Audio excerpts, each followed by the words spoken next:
Halo teman-teman semua. Perkenalkan, kami dari kelompok 2. Di sini kami akan menjelaskan materi hukum bisnis terkait badan usaha bisnis, hukum, dan juga non-hukum. Sebelum masuk ke pembahasan materi, izinkan kami untuk memperkenalkan diri terlebih dahulu nih. Perkenalkan, aku Rahmani Kusmadewi dengan NIM akhir 188. Perkenalkan, aku Tiara Rida Aulia dengan NIM akhir 084. Perkenalkan, aku Adinata Alaida Yahya dengan NIM akhir 062. Perkenalkan, saya Marita Widya Ratnasari dengan NIM akhir 102. Dan aku Ronaldinho dengan akhir 088. Selamat menyaksikan. Pengertian badan usaha bisnis berbadan hukum.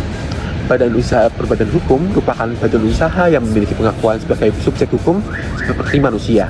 Oleh karena itu, badan usaha yang berbadan hukum memiliki hak dan kewajiban atas nama sendiri terpisah dari pemiliknya. Tetapi karena badan hukum tidak berjiwa, maka memerlukan perbuatan untuk melakukan perbuatan hukum memerlukan bantuan seseorang yang sangat hukum sebagai wakil dengan berdasar pada perjanjian biasanya tergantung pada ADART, anggaran dasar atau anggaran rumah tangga. Lalu selanjutnya ada pengertian badan usaha non badan hukum. Badan usaha non badan hukum merupakan badan usaha yang tidak memiliki pengakuan sebagai subjek hukum, sehingga subjek hukum yang dipegang oleh orang-orang yang menjadi pemilik dan sekutunya. Segala hak dan kewajiban usaha juga menjadi tanggung jawab pribadi pemilik. Selanjutnya, dalam pembentukan badan usaha bisnis, baik berbadan hukum maupun non-badan hukum, tentunya ada tujuannya masing-masing. Tujuan pembentukan badan hukum adalah untuk memperoleh laba dan mendapatkan pendapatan secara maksimal dengan perlindungan hukum yang jelas. Dengan status badan hukum, usaha dapat mengelola dana, menjalin kerjasama, serta melakukan transaksi secara profesional dan sah. Selain itu, badan hukum juga menjamin kontinuitas usaha karena terpisah dari pemiliknya. Sedangkan badan non-hukum dibentuk untuk memudahkan individu atau kelompok kecil dalam menjalankan usaha secara cepat dan fleksibel. Tujuannya tetap untuk memperoleh keuntungan, namun tanpa melalui proses hukum yang kompleks. Biasanya badan non-hukum digunakan pada usaha kecil hingga menengah yang mengandalkan kesepakatan antar pihak dan kepercayaan dalam pengelolaan usaha. Selanjutnya ada jenis-jenis badan usaha bisnis. Yang pertama ada jenis badan usaha berbadan hukum yang terdiri dari PT atau perseroan terbatas. Nah, PT ini tuh merupakan badan usaha berbadan hukum yang modalnya terdiri dari saham-saham dan pemiliknya adalah para pemegang saham. Nah, karakteristiknya itu berbadan hukum resmi atau diakui negara, lalu tanggung jawab pemegang saham terbatas pada jumlah saham yang dimiliki, kekayaan berjalan terpisah dari pemilik, organnya terdiri dari atas NUPS, direksi, dan komisaris, serta didirikan dengan akta notaris dan disahkan oleh Kemenkumham. Nah, PT ini itu memiliki beberapa jenis. Yang pertama ada BUMN atau Badan Usaha Milik Negara yang merupakan bagian dari jenis PT yang seluruh atau sebagian besar modalnya itu dimiliki oleh negara. Nah, karakteristiknya itu biasanya berbadan hukum seperti berbentuk perjan, perum, ataupun persero. Lalu diawasi oleh pemerintah melalui Kementerian BUMN. Lalu yang kedua ada BUMD. Nah, BUMD itu bagian jenis dari PT yang modalnya dimiliki oleh pemerintah daerah. Karakteristiknya seperti berbadan hukum dan dimiliki oleh pemerintah daerah. Tujuannya memenuhi kebutuhan masyarakat daerah, contohnya seperti PDAM dan Bank Pembangunan Daerah atau BPD. Lalu yang ketiga ada yayasan. Nah, yayasan itu tuh organisasi nirlaba yang biasanya bergerak di bidang sosial, keagamaan, kemanusiaan, dan pendidikan. Karakteristiknya sendiri itu tidak bertujuan untuk mencari keuntungan. Lalu berbadan hukum dan terdaftar secara resmi.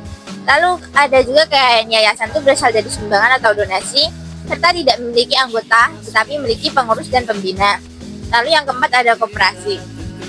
Koperasi itu merupakan badan usaha yang beranggotakan orang atau badan hukum dengan kegiatan berdasarkan prinsip koperasi dan asas kekeluargaan. Nah, karakteristiknya yaitu setiap anggota itu memiliki hak yang sama pada saat rapat anggota tahunan. Lalu tujuan dari koperasi itu untuk menyejahterakan anggotanya. Nah, modelnya itu dapat berasal dari simpanan anggota, hibah, penyisihan SHU, dan dari pihak ketiga bank ataupun non-bank. Keuntungannya itu dibagikan dalam bentuk sisa hasil usaha. Lalu ke jenis badan usaha non badan hukum yaitu ada perusahaan perseorangan yang merupakan usaha yang dimiliki dan dikelola oleh perseorangan atau seseorang. Karakteristiknya yaitu modal dan keputusan dipegang penuh oleh seorang pemilik. Lalu tanggung jawabnya itu tidak terbatas karena tidak ada pemisahan dengan data pribadi, dan proses pendiriannya itu sangat sederhana, cukup dengan izin usaha. Yang kedua ada PP atau persekutuan perdata, yang merupakan persekutuan 2 orang atau lebih yang mengikatkan diri untuk masuk ke dalam persekutuan dengan maksud membagi keuntungan yang terjadi karenanya. Nah, karakteristiknya itu berbasis perjanjian kerjasama. Setiap sekutu bertanggung jawab atas bagiannya sendiri, dan pembagian keuntungan itu sesuai dengan kesepakatan bersama. Lalu yang ketiga ada firma, yang merupakan persekutuan perdata yang didirikan untuk menjalankan perusahaan dengan nama bersama. Nah, karakteristiknya itu tuh tanggung jawab sekutu tak terbatas, ngeluh umumnya bergerak di bidang jasa, dan didirikan dengan akta notaris tapi tidak disahkan oleh Kemenkumham. Lalu yang keempat ada persekutuan komanditer atau CV. Nah, ini tuh merupakan badan usaha yang terdiri dari 2 jenis sekutu, yaitu sekutu aktif atau pengelola usaha dan sekutu pasif yaitu penanam modal. Karakteristiknya yaitu sekutu aktif bertanggung jawab penuh atas CV, dan sekutu pasif hanya bertanggung jawab sebatas modal yang disetor. Sekian dari aku, selanjutnya akan dijelaskan oleh rekan saya selanjutnya. Sekarang kita akan membahas terkait prinsip badan usaha bisnis berbadan hukum dan juga non-hukum. Yang pertama, untuk badan usaha bisnis berbadan hukum, itu untuk pembentukannya membutuhkan akta notaris dan juga membutuhkan pengesahan dari Kemenkumham. Kemudian badan usaha ini diakui sebagai subjek hukum yang dapat menggugat dan juga dapat digugat. Untuk kekayaan sendiri, badan usaha bisnis ini terjadi pemisahan kekayaan antara aset pemilik dan juga badan usaha, dan juga pemilik tidak bertanggung jawab atas kerugian atau utang badan usaha yang melebihi modal yang disetor. Kemudian untuk badan usaha bisnis non-hukum itu tidak bisa berdiri sendiri secara hukum.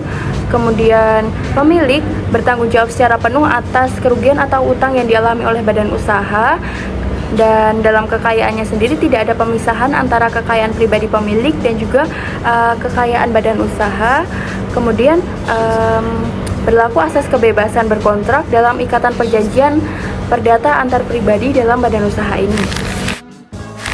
Sekarang kita akan membahas terkait contoh dari badan usaha bisnis berbadan hukum dan juga non-hukum.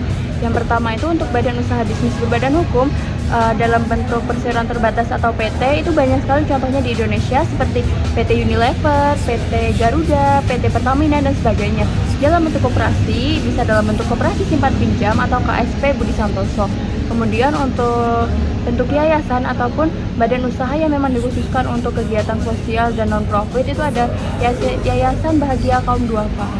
Kemudian untuk bentuk badan usaha bisnis berbadan non-hukum, itu contohnya dalam bentuk persekutuan firma atau FA, itu ada FA atau firma Santoso dan Rekan. Kemudian dalam bentuk CV itu ada CV Jaya Mandiri dan sebagainya. Kemudian dalam bentuk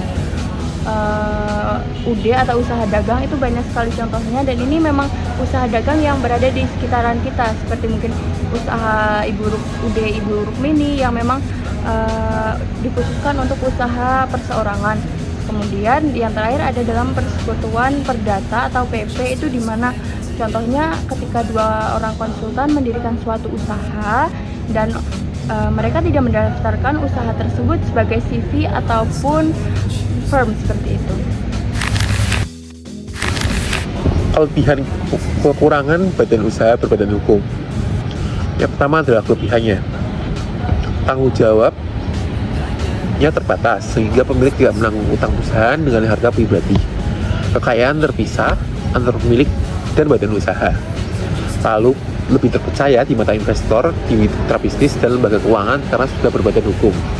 Keberlangsungan usaha lebih stabil karena tidak bergantung pada keberadaan pemilik, lalu dapat menghimpun modal yang lebih besar, misalnya dengan menerbitkan surat atau saham pada PT.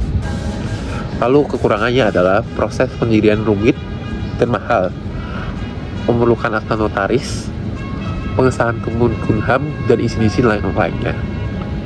Administrasi dan pelaporan keuangan lebih kompleks, misalnya wajib melaporkan pajak dan audit. Birokrasi pengambilan keputusan lebih panjang juga, karena terutama jika terdapat banyak pemilik dan pemegang saham. Lalu ada wajib taat pada aturan perundang-undangan. sehingga itu. Lalu ada kelebihan dari kekurangan badan usaha non badan hukum. Yang pertama ada kelebihannya, mudah dan cepat didirikan, tidak membutuhkan pengesahan dari Kemenkumham, lalu biaya operasional dan pendirian lebih rendah, memiliki kontrol penuh atas putusan dan jalannya usaha khususnya pada pemilik perusahaan dan perserorangan. Lalu cocok untuk usaha kecil menengah atau UMKM yang baru memiliki masuk tahap awal bisnis. Kekurangannya itu sebenarnya tanggung jawabnya tidak terbatas sehingga pemilik bisa menanggung utangnya menggunakan harta pribadi jika bangkrut.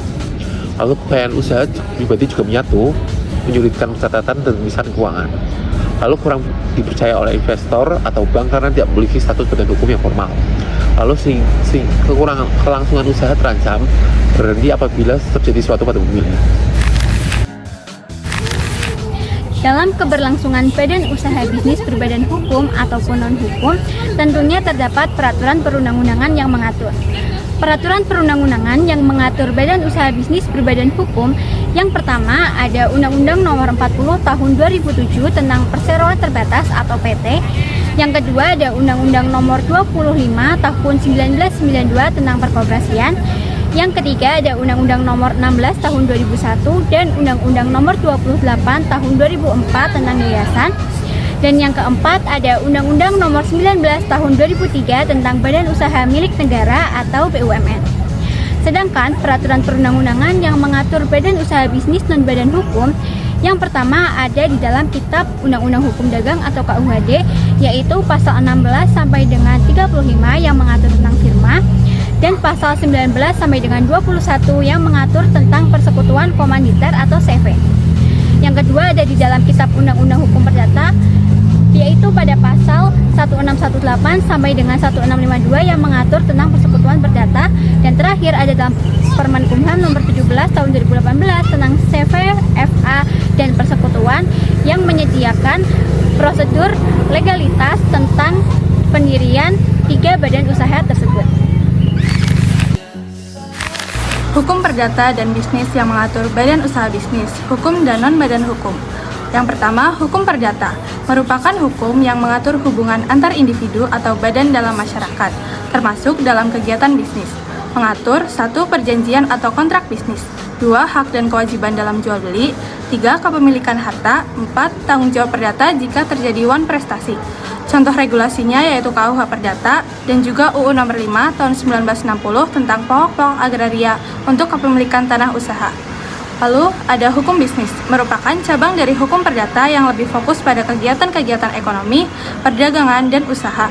Mengatur pendirian badan usaha seperti PT, CV, firma, perlindungan konsumen, hukum persaingan usaha, hukum pasar modal, dan juga hukum kepailitan. Contoh regulasinya, UU Nomor 40 Tahun 2007 tentang PT, UU Nomor 8 Tahun 99 tentang perlindungan konsumen, UU Nomor 5 Tahun 99 tentang larangan praktik monopoli. Lalu ada kasus dan analisis dari badan usaha bisnis, hukum dan non-badan hukum. Kasus badan usaha berbadan hukum yaitu PT, kasusnya yaitu PT Garuda Indonesia Tbk, dilaporkan ke pengadilan karena laporan keuangan yang dimanipulasi. Kasus tahun 2019. Analisis hukumnya yaitu termasuk pelanggaran terhadap UU Nomor 8 Tahun 95 tentang pasar modal. PT sebagai badan hukum tetap bertanggung jawab sebagai entitas dan direksi yang menandatangani laporan juga dapat dikenai sanksi pidana atau perdata. Karena PT adalah badan hukum, tanggung jawab pribadi pemegang saham terbatas pada saham yang dimilikinya atau limited liability. Kasus badan usaha non-hukum atau CV. Kasusnya yaitu CV maju terus, terlilit utang, dan tidak mampu membayar kewajiban kepada supplier.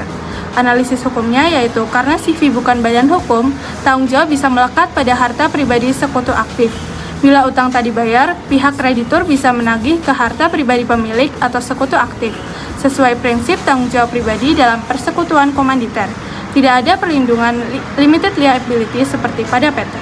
Terima kasih telah menyaksikan. Semoga bermanfaat dan sampai jumpa.